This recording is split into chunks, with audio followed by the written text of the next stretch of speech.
Where did the nose of the Sphinx go?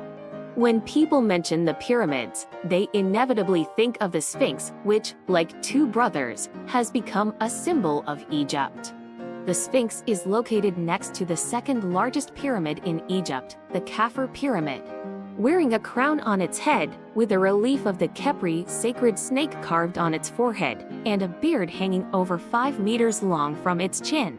If someone could look down on it from above, they would surely find it very magnificent. How did the Sphinx come about?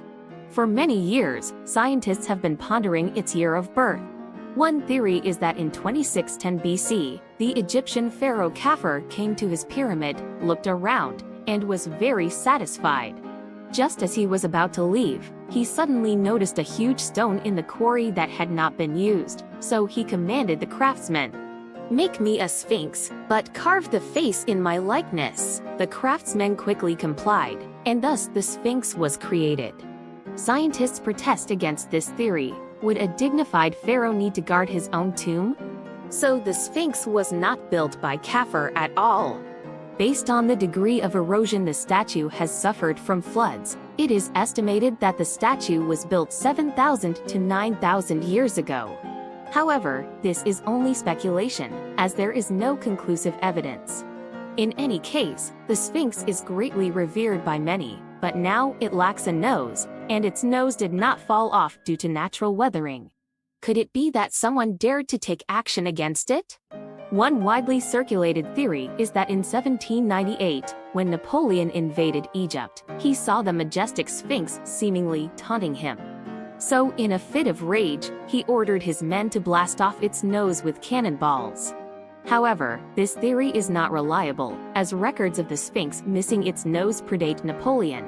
Another theory is that 500 years ago, the Sphinx was used as a target for the cannons of the Mamluk soldiers, the medieval guards of Egypt. But even then, perhaps it had already suffered some injuries, but its nose remained intact.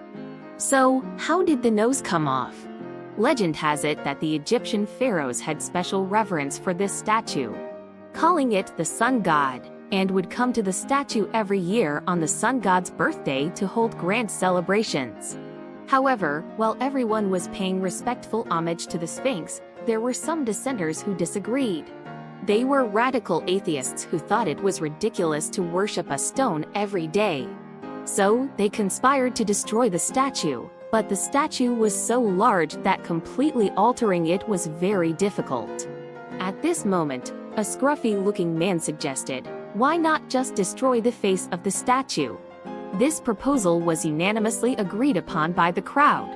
To be honest, if the opponents had tried to vandalize the statue when it was first built, it would have been unlikely because the statue was too high, and climbing up there would have been life-threatening.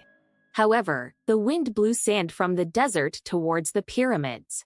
Over the long years, the statue had sunk deep into the sand dunes, and now only its face remained exposed. This provided an opportunity for the dissenters. In the dead of night, the proposer climbed up the sand dune to the huge stone face of the Sphinx. Seeing that the nose of the statue was even taller than a person, the proposer felt a little scared and trembling. But he still picked up his pickaxe and fiercely chiseled away at the nose of the statue. After hammering away frantically for dozens of times, the nose of the statue suddenly broke off and came crashing down towards the proposer. Unable to dodge in time, the instigator was hit by the nose and tumbled down the sand dune, meeting his demise.